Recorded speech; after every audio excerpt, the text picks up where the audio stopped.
Hello everyone. स्वागत है आप सभी का आपके अपने यूट्यूब चैनल पे। मैं हूं आपका दोस्त दीपक जैन। एंड आज के इस वीडियो में हम बात करने वाले हैं कि किस तरीके से यहाँ से बिल्कुल ज़ीरो से प्रिपरेशन स्टार्ट करके हम अपने जो अपकमिंग बैंक एग्जाम्स है या एक तरीके से बोलो हमारा आरआरबी पीओ एंड क्लरिकल जो एग्जाम है उनको हम टारगेट करने वाले हैं। एंड जो एक बिगनर है या फिर एक वो कैंडिडेट जो कि रिपीटर है, जो कि पीछे पहले प्रीलिम्स या मेंस एग्जाम दे चुका है, तो किस तरीके से हमारी क्या स्ट्रेटजी रहेगी, क्या प्लानिंग रहेगी कि हम सिर्फ जो आरआरबी क्लैरिकल एंड पीओ है सिर्फ उसका प्रीलिम्स नहीं, उसके मेंस की तैयारी एंड उसके जो इंटरव्यू तक की इवन तैयारी, तो किस तरह स्टेप बाय स्टेप हम उसको फॉलो करने वाले हैं। ठीक है, तो हम यहाँ से वीडियो स्टार्ट करते हैं। तो गाइस सबसे पहले क्या होता है ना कि किसी एग्जाम की प्रिपरेशन करने से पहले हमें उस एग्जाम के बारे में जान लेना काफ़ी ज़्यादा इंपॉर्टेंट होता है। तभी हम एक प्रॉपर एक स्ट्रैटेजी के साथ उसके लिए उस अकॉर्डिंग आगे बढ़ सकते हैं। ठीक है, तो सबसे पहले अगर मैं आरआरबी की बात करूं तो आपको ये पता होना चाहिए कि अगर बैंकिंग एग्जाम्स की बात की जाए तो उसमें सबसे इजीएस्ट एग्जाम कोई सा माना जाता है तो वो होता है आपका आरआरबी क्लैरिकल।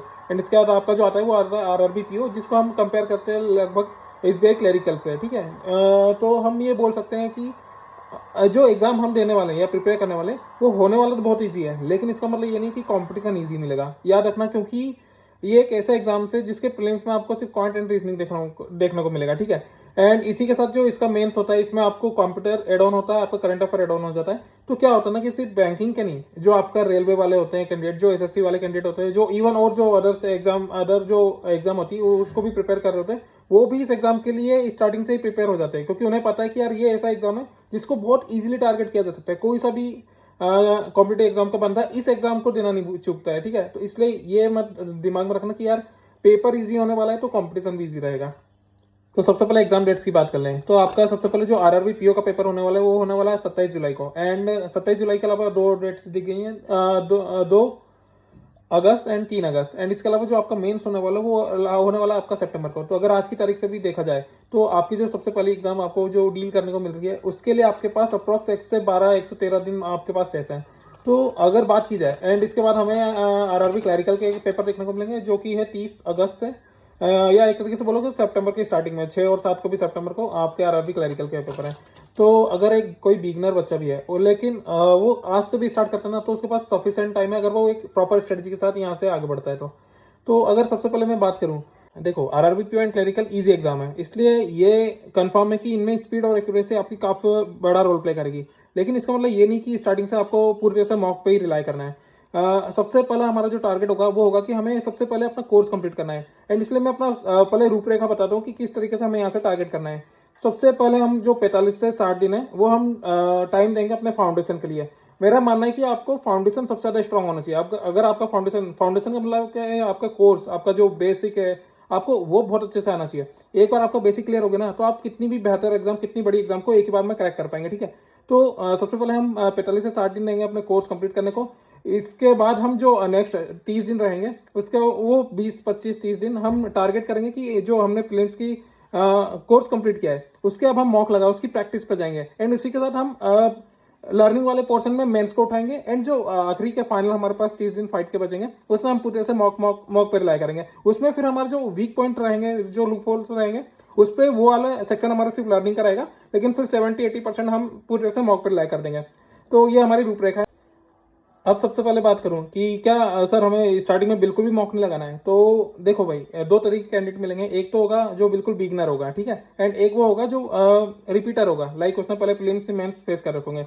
तो जो बिगनर है ना उसके लिए भाई मॉक लगाना इंपॉर्टेंट है, लेकिन तब लगाओ जब आपका 75-80% फुल एंड मॉक की बात कर रहा हूँ, जब आपका 75-80% कोर्स कंप्लीट हो गया हो। ठीक है, तो जब तक आपका ये कंप्लीट नहीं होता ना तब तक देखो आपको कोर्स तो कंप्लीट करना ही है। लेट से आप क्वांट कर रहे हो तो सबसे पहले परसेंटेज उठाओ, एवरेज उठाओ, आपका और जो अदर टॉपिक है like SICI, profit loss and आपका जो भी टॉपिक है उनका उठाओ। आप जो टॉपिक कंप्लीट कर रहे हो ना आपको उनके मॉक लगाना है, आपको सेक्शन वाइज मॉक लगाना है, समझ रहे हो। इसी तरीके से आप जो रीजनिंग करोगे, रीजनिंग में सबसे पहले ट्राई करो कि आपके टॉपिक वाइज चीज़ें ईजी। एंड जो रिपीटर्स हैं उनसे भी मेरी ये कहना होगा कि देखो कहीं ना कहीं आप में भी कुछ ना कुछ कमी रह गई पिछली बार, तभी आपका कॉम्पिटेटिव एग्जाम क्लियर नहीं हुआ। तो इस बार वो गलती नहीं करेंगे, इस बार हमारे पास सफिशिएंट टाइम है। तो आप भी वीडियो कोर्स उठाना या PDF कोर्स उठाना वो आप पे डिपेंड करेगा।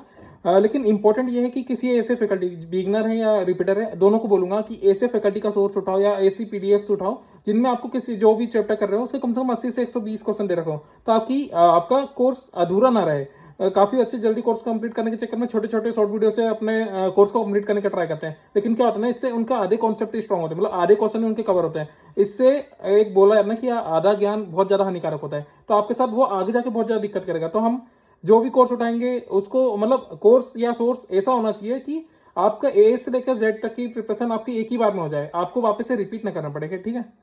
एक और क्वेश्चन जो कि मैक्सिमम कैंडिडेट पूछते हैं कि क्या सर हमें स्टार्टिंग से मेंस की प्रिपरेशन नहीं करनी है? तो देखो मेरा तरीका, मेरी स्ट्रेटजी थोड़ी सी अलग है। मेरा ये मानना है कि हम मेंस की प्रिपरेशन पहले दिन से स्टार्ट करेंगे, लेकिन उसका जो सोचने का तरीका है वो अलग होगा। लाइक हम प्रीलिम्स के लिए क्वांट एंड रीजनिंग को तैयार कर रहे हैं, हम उसका फाउंडेशन स्ट्रॉन्ग कर रहे हैं, एंड मेंस के लिए हम पहले दिन से ही करंट अफेयर को उठा रहे हैं, एंड पहले दिन से हम इंग्लिश को उठा रहे हैं। आपको डेली रूटीन में जो आपका डेली रूटीन होगा उसमें सबसे कम टाइम किसी को देना होता है, वो होता है आपका करंट अफेयर का, क्योंकि आप डेली उसको सिर्फ 1 या 1.5 घंटे देते हैं। आपको मॉर्निंग में 1 घंटे का वीडियो देखना चाहिए, एंड इवनिंग में सोने से पहले किसी दूसरे सोर्स की पीडीएफ को रिवाइज करना चाहिए, ठीक है? सोने से पहले। एंड इसके अलावा इंग्लिश की बात करूँ तो मॉर्निंग में 10 से 15 मिनट आपको लगेगा एडिटोरियल में, उसके 10 से 15 वोकैब 5 ईडीएम में, एंड दिन में 1 से 1.5 घंटा आप टॉपिक वाइज चीज़ें जैसे निपटाते हो, लाइक आपका एरर डिटेक्शन हो गया या कोई सी भी और अदर टॉपिक है उनको निपटाने में, इन इवनिंग को हल्का फुल्का मॉक देने में। तो अगर लेने की बात करें तो हम इस तरीके से स्टार्टिंग से ही सारे सब्जेक्ट लेके चलेंगे। आपका क्वांट रीजनिंग प्रीलिम्स के लिए चलेगा, आपका करंट अफेयर इंग्लिश मेंस के लिए चलेगा। तो हम बिल्कुल जीरो से स्टार्ट करके बिल्कुल 100 तक के लिए हमारे पास सफिशिएंट टाइम है। हम वहाँ तक के लिए हमारे पाथवे है, स्टेप बाय स्टेप आगे बढ़ते जाएंगे, ठीक है? अगर आपको स्ट्रेटजी अच्छी लगी हो तो गाइज वीडियो को लाइक करना, एंड चैनल को सब्सक्राइब कर लेना, क्योंकि अगला जो वीडियो रहेगा वो रहेगा कि यार हमारे जो बैंकिंग की प्रिपरेशन है उसके लिए कौन से बेस्ट सोर्सेज हैं, कौन कौन सी फैकल्टीज को आप फॉलो कर सकते हो, कौन सी बुक्स हैं, कौन सी पीडीएफ है, और कहाँ पे ये सोर्सेज मिल जाएंगे। तो चलो गाइज, आपसे फिर मुलाकात होगी।